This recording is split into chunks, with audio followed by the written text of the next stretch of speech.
Return to the skies!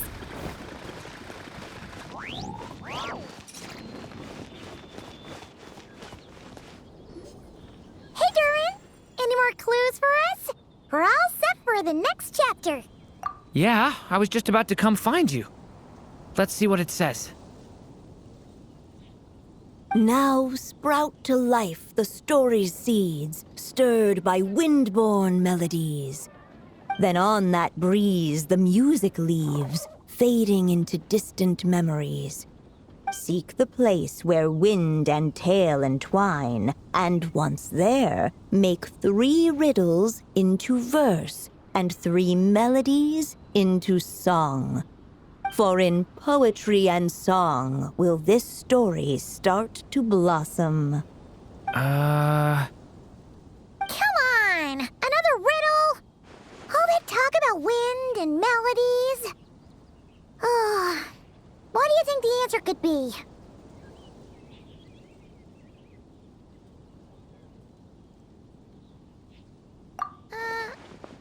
Oh! Care to elaborate? Wind, music, poetry. Tone-deaf bards gotta know the answer. You mean Lord Barbados? Albedo introduced us when I first arrived in Mondstadt. I mean, someone like me was bound to catch his eye sooner or later. It's better that it's out in the open anyway. Now, how should we track him down?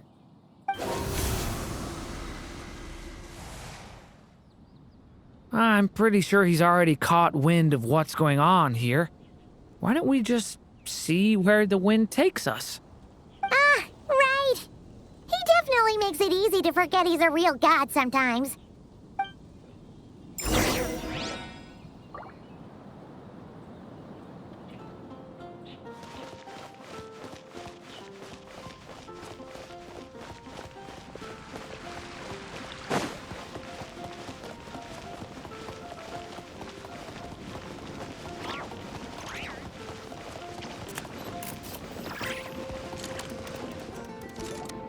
Traveler, Paimon! What a sight for sore eyes!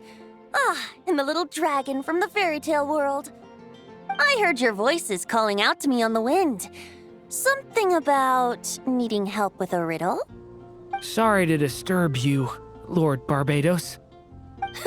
Disturb me? Not at all!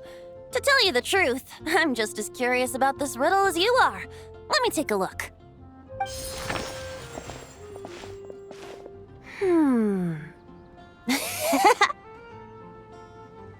What is it?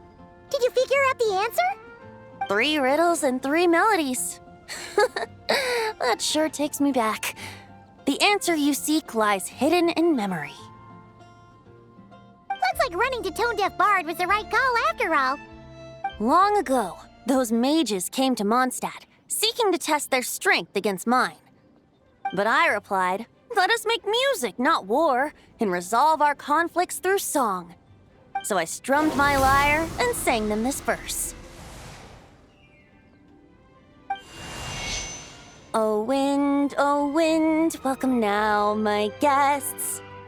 Pass through verdant leaves unseen, where shape your formless self may take, and offer up a graceful scene, a fleeting gift for welcome's sake. Leap at the edge of a sea of clouds, where land meets sky and sky meets ground. There frighten off the noisy crowds and bring my guests a calm profound. Fly beneath the stars up high, where mortal noise is swept aside, that my dear guests with starry eyes may share the dreams they hold inside. Now go to where I vowed to keep a quiet spot for them to sleep. No clash, no contest bars the way, just tea and mirth to fill the day. There you have it, the 3 melodies. As for the answers to those 3 riddles, I trust you can guess them by now. The woods, the edge of a cliff, and the sky? Correct! Funnily enough, your mother was also the first to solve it, all that time ago. There must be some kind of special rapport between those who write stories and those who sing them.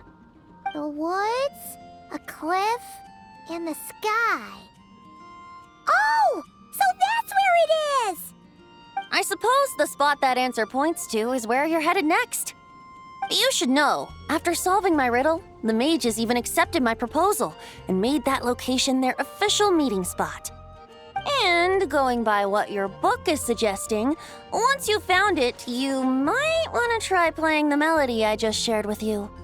Guess you can be pretty reliable when it counts, huh? Great Animal Archon?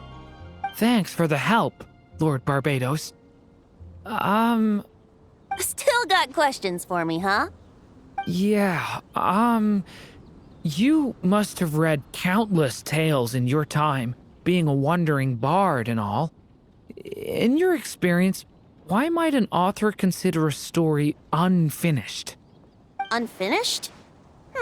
Well, I guess if there's something left to accomplish in the story, or, if the last line goes, "To be continued." Huh? Wow, your helpfulness lasted for like 1 second. In all seriousness, I would think the answer to that question lies in your mother's story itself. It's not my place to pry any further. All right then, we should get going.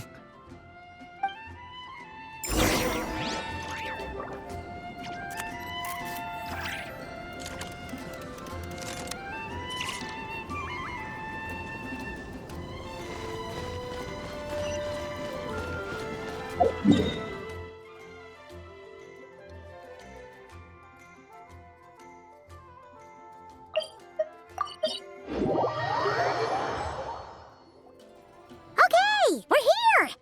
Now, we just need to play the 3 melodies, and we should be able to gather the memories for the next chapter, right? A musical performance? Huh. Out of all the things Miss Lisa has taught me, that's the one I'm worst at.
Even a war that shook the world could not halt the witches' gatherings.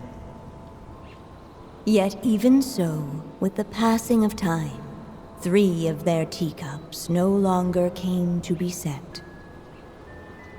The witches did not linger long in sorrow, for the Story Witch had brought glad tidings of her own. Born was her dragon child, safe and sound. Her fellow witches offered up their blessings, eagerly debating how to celebrate the child's birth.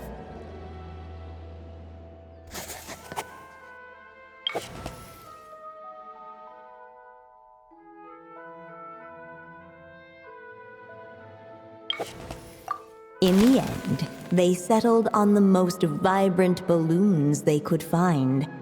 After all, what could be more joyous than the arrival of new life?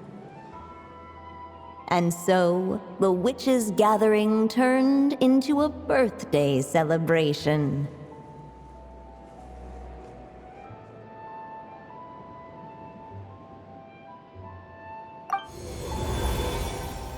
So, we're back in the story world, huh?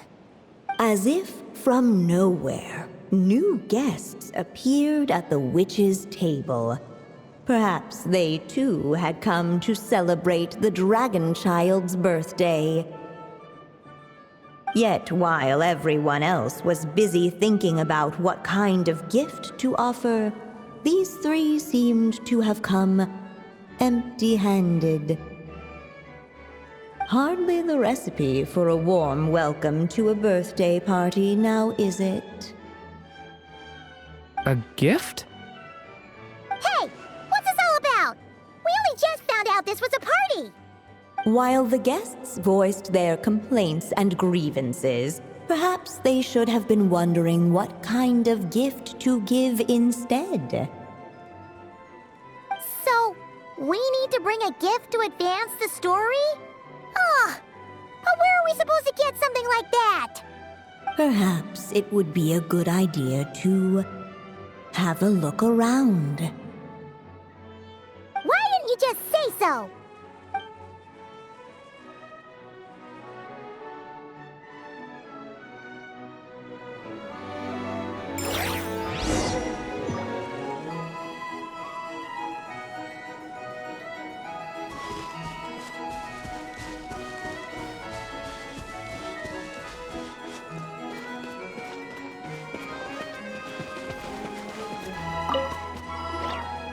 Hey, is that the other Durin?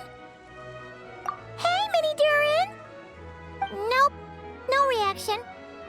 Seriously, did he doze off at his own birthday party? Brought to life by the witch's magic ink, the dragon child played with animated glee each time the tip of her pen danced across the page.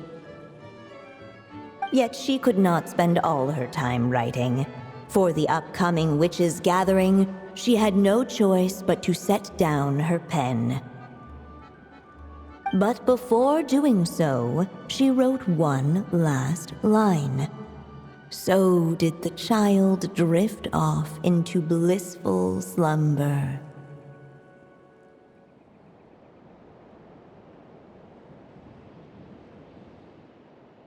Well, that's a bit convenient. Strange. I don't remember ever being at any of the mages' gatherings. When exactly was this birthday party supposed to have happened? No wonder you don't remember. From the looks of it, you were probably fast asleep at the time. The witches went on chatting away, ignoring the empty-handed guests.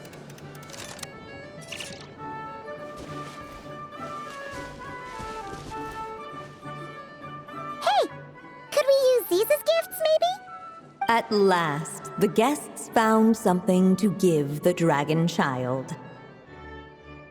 Guess that's a yes, then. Which one should we go for? Still, the guests wondered, what kind of gift might the little dragon really want? Should they put a warrior's sword in his hand and send him out on an unstoppable quest to save the world? Or perhaps a wandering hero's slingshot and the promise of a life of endless, uncharted adventure? Or maybe even a scholar's tome and the chance to take on all the world's unsolved mysteries. Okay. Wow. That's a lot of pressure all of a sudden. Oh yeah! Technically, we're actually picking a gift for you. So, which one would you prefer? You want me to choose? Wow, this feels kinda special. How come? For as long as I can remember, I've spent most of my time living in the stories my mother created. I always thought my mother had everything written out for me already, just like the toy figures in Constellation Metropole. What I wanted to do with my own future. Huh. That's something I've never really thought about. What did I want back then? Ah, this is the first time I've ever asked myself that question. Sounds like this is the perfect opportunity to answer it then. It's been a while since you left Simulanka, and after everything that's happened, it might be about time to start thinking about your future. Then let me give it some thought.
In the end, the guests settled on the Scholar's Tome.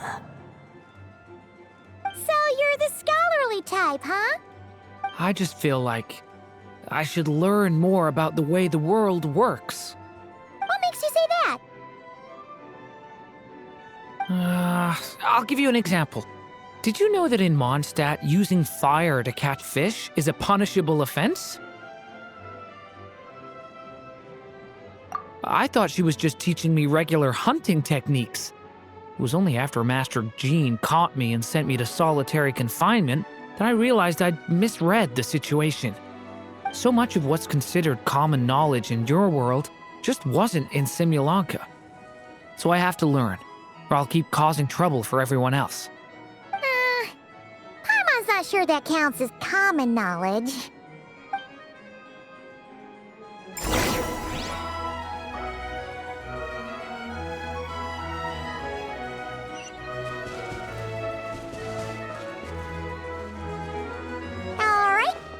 Let us in now that we've got a gift, right? Hello there. Brought a gift this time?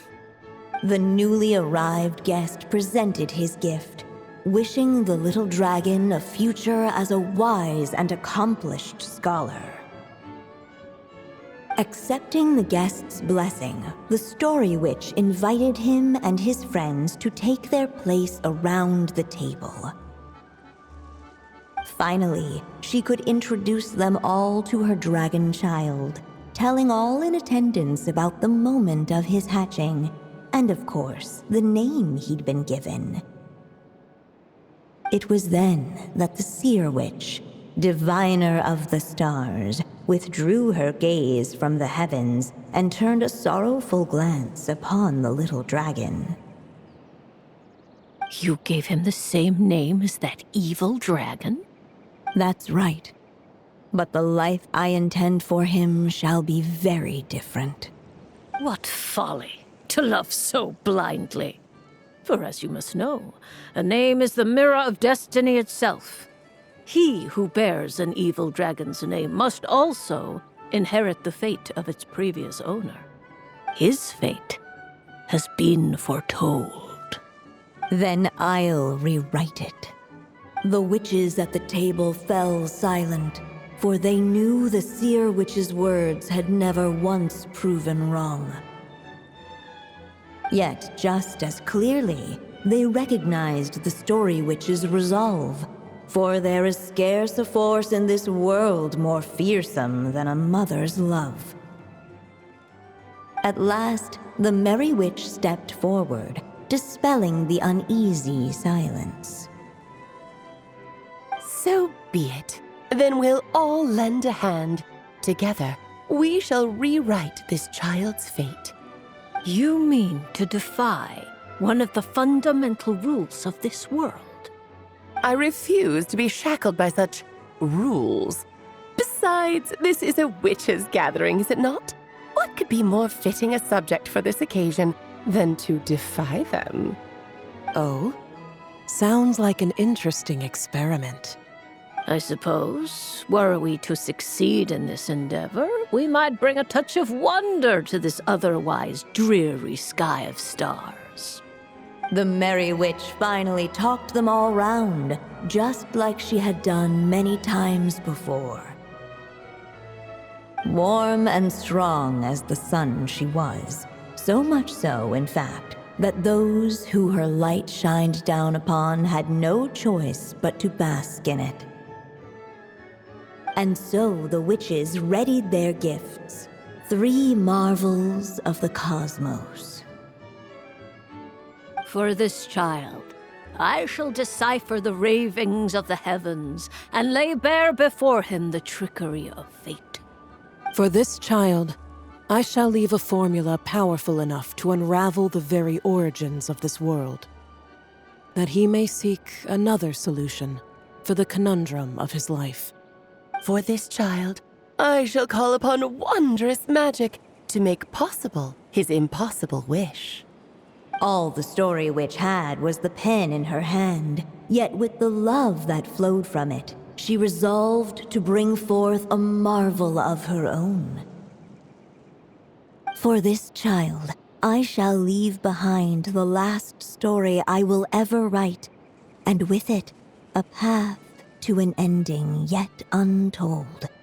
With the witch's blessings given and received, the little dragon's fate at last began to turn. In the midst of the dragon child's birthday celebration, the seer witch proclaimed her prophecy. The child had been given the evil dragon's name, and with it, the burden of its fate. But hearing this, the Story Witch vowed to rewrite it all, for such was her love and resolve. And so the other witches offered their gifts in turn, marvels as rare as any in the cosmos. Together, they sought to test one of the fundamental laws of this world, in part to support a mother's love, and in part to sate their own curiosity. Oh, and I almost forgot. Our new guests came bearing blessings of their own. Who knows? Perhaps this extra dash of wisdom might be all the little dragon needs to change his fate.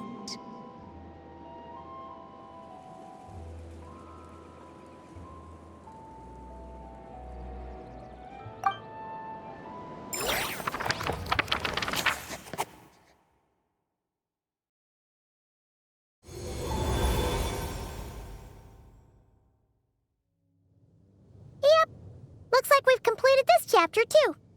Those witches in the story were the mages of the Hexen Circle, right?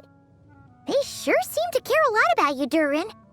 But, Paimon kinda had trouble following their conversation. Just a bunch of mystery, as usual. The evil dragon's fate. Oh, is that what you're worried about? But didn't we already take care of that?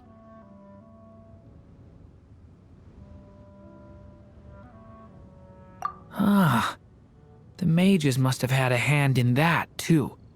Also, I was just thinking, which part of the story are we even meant to be completing? Oh,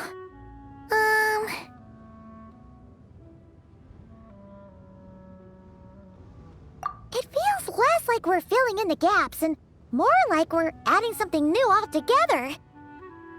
But we use the ink, right? And the book hasn't given us any more clues, so that must mean our task is complete. At least for now. Yeah, I guess we're doing something right.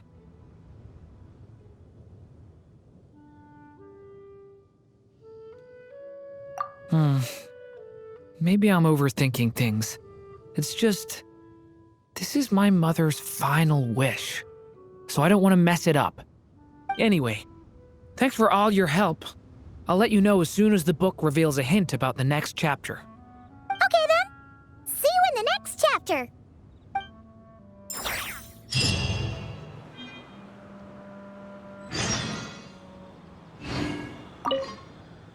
I think I'm gonna stick around, take my time reading through this book. If you feel like jumping back into the story, just come find me.